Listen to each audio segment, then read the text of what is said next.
Kita fokus di hadapan Tuhan.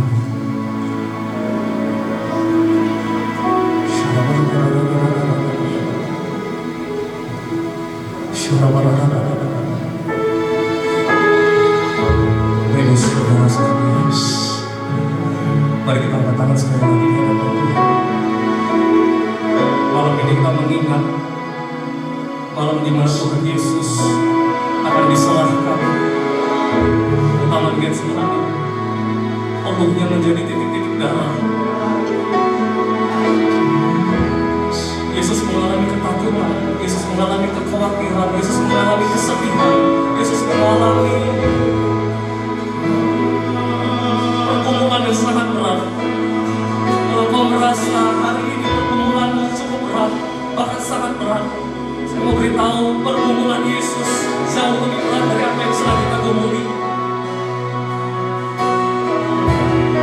Dan Dia telah menang atas pergumulan. Tuhan, kau melihat setiap tangan-tangan kami yang terangkat. Kami mengangkat tangan kami berserah kepada-Mu Tuhan. Kami percaya hari ini kami akan melihat kemenangan itu terjadi. Kami percaya kami akan melihat kuasa Tuhan terjadi.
Dia mendengarkan setiap pesan Tuhan isi hatimu.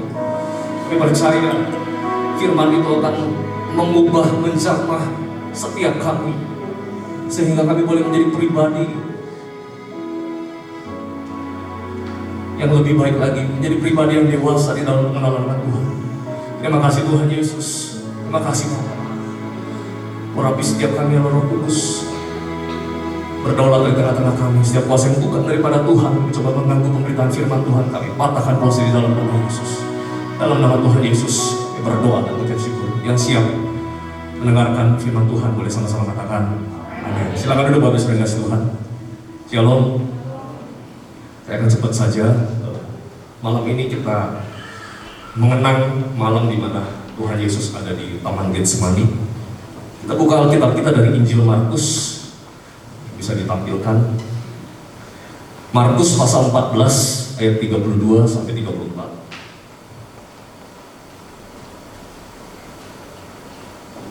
Markus 14 ayat 32 sampai 34. Saya akan bacakan untuk Bapak Ibu Saudara yang dikasihi Tuhan. Lalu sampailah Yesus dan murid-muridnya ke suatu tempat yang bernama apa? Getsemani.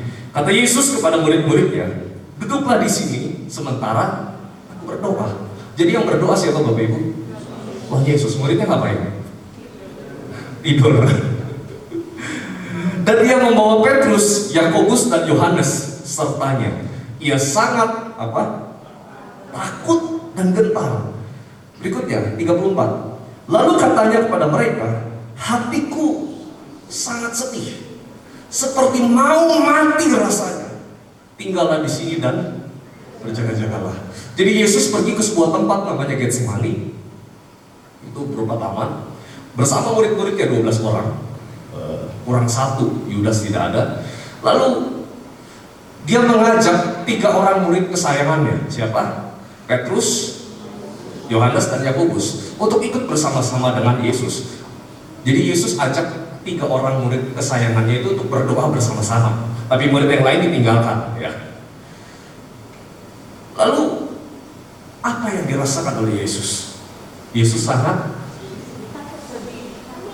takut. Yesus sangat gentar. Yesus sangat sedih, seperti mau. Saudara pernah mengalami ketakutan? Saudara pernah mengalami kekhawatiran? Saudara pernah mengalami perasaan yang sangat-sangat rasanya ingin mati? Kalau saudara pernah alami, jangan khawatir, saudara tidak sendiri. Yesus pernah alami. Kalau dipikir, dia kan Tuhan. Air bisa diubah jadi anggur. 5 roti 2 ikan bisa diubah dengan jadi sangat banyak, sehingga bisa memberikan makan puluhan ribu orang. Yesus bisa bangkitkan orang mati. Yesus bisa sembuhkan segala macam sakit penyakit. Kok dia tidak bisa menolong dirinya sendiri? Bapak Ibu Saudara, Getsemani itu di dalam bahasa Ibrani artinya adalah tempat pemerasan. Karena di situ ada pohon-pohon zaitun, di situ tempat menghasilkan minyak zaitun. Saudara tahu apa itu minyak zaitun? Di sini ada minyak zaitun, ya. Apa itu minyak zaitun? Minyak zaitun adalah minyak untuk apa? Untuk pengurapan, minyak urapan. Minyak zaitun itu bicara mengenai pengurapan. Siapa yang mau diurapi dengan minyak zaitun? Siapakah yang akan diurapi dengan minyak zaitun? Yaitu para. Ada yang baca kita? Biasanya siapa yang diurapi dengan minyak zaitun? Raja. Katakan sama saya, raja. Minyak zaitun itu fungsinya untuk apa lagi? Mengurapi imam, mengurapi raja. Bahkan di kitab Yakobus, oleskan orang sakit dengan minyak zaitun. Itu bicara mengenai kemenangan raja. Minyak zaitun bicara mengenai kekudusan imam. Minyak zaitun itu bicara mengenai kesembuhan, mujizat Tuhan. Tetapi untuk mengalami itu semua, ada namanya tempat apa? Pemerasan. Getsemani. Enak tidak? Saudara yang mau mengalami kemenangan, kesembuhan, boleh angkat tangan. Tetapi sebelum kita mengalami itu, kita harus masuk ke sebuah tempat namanya apa? Getsemani. Boleh main? Iya, agak sunyi. Getsemani bukan tempat yang enak, Bapak Ibu. Getsemani itu bukan taman Eden yang penuh dengan pohon buah-buahan, di mana semua sudah disediakan. Tapi Getsemani itu bicara mengenai ketakutan, penderitaan. Saudara, kalau saudara seorang ibu melahirkan seorang anak, saudara pasti menginginkan anak saudara akan tumbuh menjadi seorang anak yang baik, anak yang diberkati, anak yang sukses, anak yang sehat, anak yang pintar. Benar? Benar? Iya kan? Tetapi ada satu manusia yang lahir untuk mati. Saudara, coba dipikir, coba direnungkan. Waktu saya berpikir, iya ya, Yesus itu tahu tidak dia akan mati. Tahu. Berkali-kali dia berkata, aku akan disalibkan, aku akan dikorbankan, aku akan mati di kayu salib. Satu-satunya orang yang lahir untuk mati adalah Yesus. Dia bukan babi yang dibawa ke pembantaian, dipotong. Babi itu lahir untuk mati, untuk kita makan, benar? Kerbau itu lahir untuk bertarung dan akhirnya mati di pesta, dipotong. Tapi Yesus, dia lahir untuk mati, dan dia tahu itu. Bayangkan Bapak Ibu, kalau kita tahu kapan kita akan mati, dan matinya itu mengerikan, saya percaya lebih baik kita kabur. Benar? Getsemani itu bicara mengenai sesuatu yang tidak enak. Apa saja ada di taman Getsemani?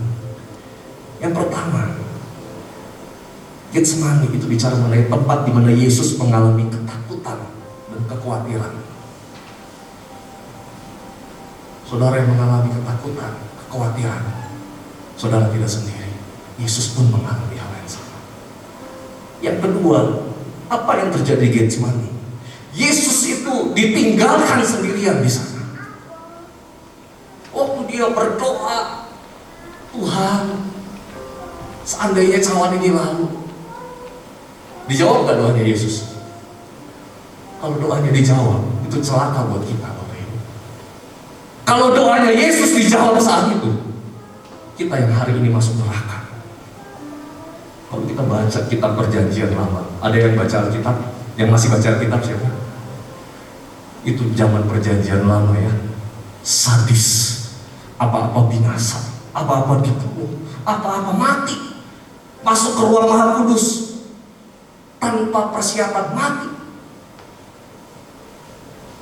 Apalagi ngata-ngatain Nabi Musa, mati. Mengeluh bersungut-sungut, mati. Apa-apa langsung mati, binasa. Saudara, kalau dipikir di padang gurun itu panasnya, kalau siang itu bisa 40 derajat, 50 derajat, mengeluh nggak ada air, wajar tidak? Wajar. Tapi itu di hadapan Tuhan bersungut-sungut, mati. Bapak Ibu Saudara, Perjanjian Lama begitu mengerikan. Tidak ada satu orang pun yang bisa selamat. Tapi karena kasih Tuhan, dia mau mati untuk kita supaya kita diselamatkan. Di taman Getsemani, Yesus merasa kesepian. Dia ditinggalkan, bahkan sama murid kesayangannya yang 3 orang tadi siapa? Petrus, Yohanes, dan Yakobus. Mereka ada sama-sama Yesus. Apa yang mereka lakukan? Tidur. Bayangkan, ini malam gurunya akan mati di salib, tapi murid-muridnya tidur. Begitu beratnya beban Yesus. Dia ditinggalkan, dia merasa ditinggalkan oleh bapaknya, dia merasa ditinggalkan oleh murid-muridnya. Dia mengalami kesendirian. Yang pertama, kalau saudara mengalami takut dan khawatir, jangan takut. Yesus pernah alami itu. Yang kedua, kalau saudara merasa sendirian, kok rasanya semua orang tinggalin saya, jangan takut. Yesus juga pernah alami hal yang sama. Jangan pernah merasa, oh saya sendirian, nggak ada siapa-siapa yang bisa tolong saya. Jangan takut. Yesus pernah alami hal yang sama. Dia pernah sendirian. Dan yang ketiga di Taman Getsemani, ini yang paling gak enak. Dia ditusuk sama muridnya sendiri. Dia dihianati oleh temannya, oleh muridnya sendiri. Saudara, kalau ada yang pernah merasa dihianati oleh teman sendiri, jangan takut. Yesus pernah alami hal yang sama. Dan apa yang Yesus lakukan? Dia mengampuni, dia menang di Getsemani. Bapak Ibu Saudara, kalau di permulaan kitab Kejadian, Adam dan Hawa ada di sebuah taman dan mereka jatuh dalam dosa. Mereka tidak berhasil dengan godaan iblis. Tetapi di Perjanjian Baru, Yesus juga ada di sebuah taman. Tetapi Yesus menang atas pencobaan. Kalau di Taman Eden, Adam dan Hawa jatuh karena godaan iblis. Tetapi di Perjanjian Baru, Yesus menang di Taman Getsemani. Dia menang karena dia taat sama perintah Bapa. Kalau di zaman Perjanjian Lama, di Taman Eden, manusia tidak taat kepada perintah Bapa. Yesus di Taman Getsemani, dia taat sampai mati. Saudara, Getsemani sekalipun tidak enak, tetapi di balik itu ada kemuliaan. Di balik Getsemani ada kemenangan. Di balik Getsemani ada kekudusan. Kita bisa masuk ke ruang Maha Kudus kapanpun. Kita bisa menyembah Dia. Kalau zaman dulu itu harus potong lembu dulu mau masuk ruang Maha Kudus. Saudara mau berdoa saja itu harus kudus, harus tahir. Sekarang mungkin ada yang belum mandi datang ke gereja. Kalau zaman dulu, wah itu bisa mati Bapak Ibu. Tapi sekarang kita bisa masuk ruang Maha Kudus kapanpun kita mau. Kenapa? Karena Yesus.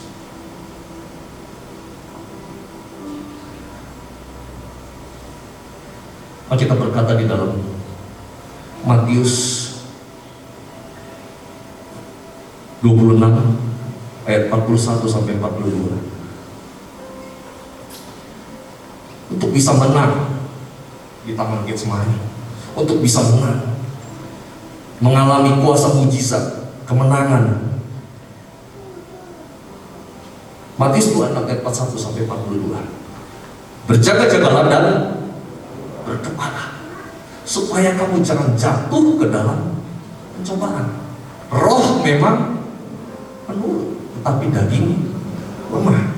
Lalu ia pergi untuk kedua kalinya dan berdoa, katanya, ya Bapakku, jikalau cawan ini tidak mungkin lalu kecuali apabila aku meminumnya, jadilah kehendak. Terkadang kita berdoa, kita suka maksa Tuhan. Tuhan harus begini, Tuhan harus sembuh, Tuhan harus. Yesus saja doanya tidak dijawab, Bapak Ibu.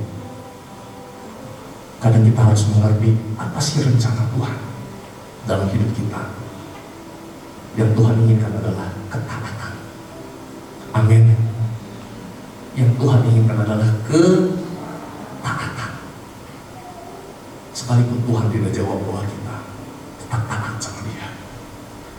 Sekalipun rasanya Tuhan belum memberkati saya, tetap taat baca Alkitab. Amin. Sekalipun rasanya mujizat belum terjadi, tetap taat melayani Tuhan. Amin. Amin yang makin pelan. Bapak Ibu, waktu kemarin kul hari Selasa, temanya tentang salib. Ternyata bukan cuma Yesus yang doanya tidak dijawab. Ada satu lagi, siapa? Paulus. Dia terus berdoa supaya utusan iblis itu lalu, tetapi tidak terjadi. Paulus itu, beberapa penafsir teologi berkata, ada satu penyakit yang dialami oleh Paulus. Kalau kita lihat ini Rasul Paulus itu begitu dahsyatnya, begitu hebatnya, dia berdoa, dia dipakai Tuhan luar biasa menyembuhkan banyak orang. Tapi ada satu penyakit yang Tuhan taruh sebagai duri dalam daging, dan Tuhan tidak izinkan itu dicabut. Rasanya kok tidak adil. Tetapi Paulus berkata, dalam kelemahanku kuasa Tuhan sempurna. Dia tetap taat. Jadi hari ini Bapak Ibu Saudara, maukah kita taat kepada Tuhan? Yang mau katakan amin. Getsemani bicara mengenai tempat pemerasan, tapi di balik pemerasan ada kemenangan, ada kekudusan, ada mujizat Tuhan, ada kesembuhan. Kuncinya adalah taat. Getsemani bukan tentang aku, tapi tentang Dia. Yesus terus berdoa sampai peluhnya berubah menjadi darah, tapi doanya tidak dijawab. Akhirnya Yesus berkata, bukan kehendakku yang jadi, melainkan kehendakmu. Artinya Getsemani itu bukan tentang saya, tapi Getsemani itu tentang Tuhan. Semua harus tentang Dia. Semua adalah dari Dia, oleh Dia, dan untuk Dia. Amin. Bukankah kita hidup semua karena anugerah-Nya? Hari ini kita ada semua karena anugerah-Nya. Waktu Yesus dihianati oleh Yudas, Dia tahu Yudas akan mengkhianati Dia. Dia tidak lapor polisi. Ini murid saya mau hianati saya. Tapi dia tetap percaya pada Yudas. Yesus tahu Yudas sering mencuri kas pelayanan, tapi Yesus tidak lapor kepada yang berwajib. Ini mencuri, korupsi. Dia tidak lapor KPK saat itu. Yesus tahu, tapi dia tidak lapor. Dia tetap percaya pada Yudas. Sama seperti hari ini dia percaya kepada Bapak Ibu Saudara dan saya. Sekalipun kita tetap melakukan dosa, Dia mati di atas kayu salib karena Dia mengasihi kita semua. Kalau direnungkan, Tuhan ini gak adil. Mungkin Yesus saat itu, waktu Dia berpeluh, Dia lagi ketakutan. Yang Dia lihat adalah muka Bapak Ibu Saudara dan saya. Dia dosa, Bapak Ibu, dosa kita. Itu yang membuat Dia semangat. Saya harus jalan itu semua supaya kita diselamatkan. Rasanya tidak adil. Seorang yang benar, seorang yang tidak bercacat, seorang yang hidupnya kudus, dia harus mati. Tapi itu semua untuk kita semua. Betapa Tuhan mengasihi kita.